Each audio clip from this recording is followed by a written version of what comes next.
যদি তুমি ঈমানদার হইতে চাও, আমি আল্লাহ রব্বুল আলামিনের ভয় তোমার অন্তরের ভিতর আগে তৈরি করতে হবে। বান্দা, তুমি রাস্তায় চলাফেরা করবা, কিন্তু তোমার চোখ কিন্তু জিনা করবে না।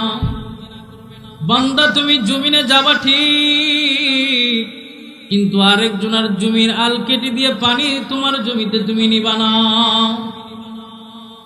বান্দা, তুমি আসমানের নিচে এই জমিনের উপরে চলবা ঠিক, জমিনে তোমার সকল কর্ম করবা ঠিক, কিন্তু চুপি চুপি তুমি আরেকজনের উপরে জুলুম করবা না।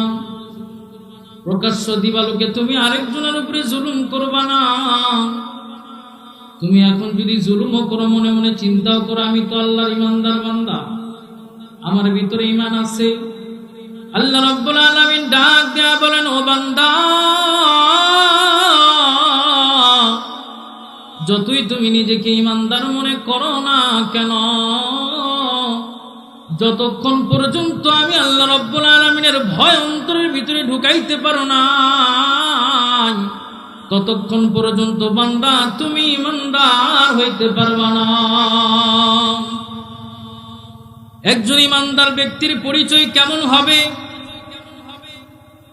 ঈমানদারের সামনে হাজারো গুনার রাস্তা খুলে দিবে শয়তান, কিন্তু ঈমানদার একটা বারের জন্য কখনো সিরাতুল মুস্তাকিম সোজা রাস্তা ছেড়ে বক্র পথ ধরবে না।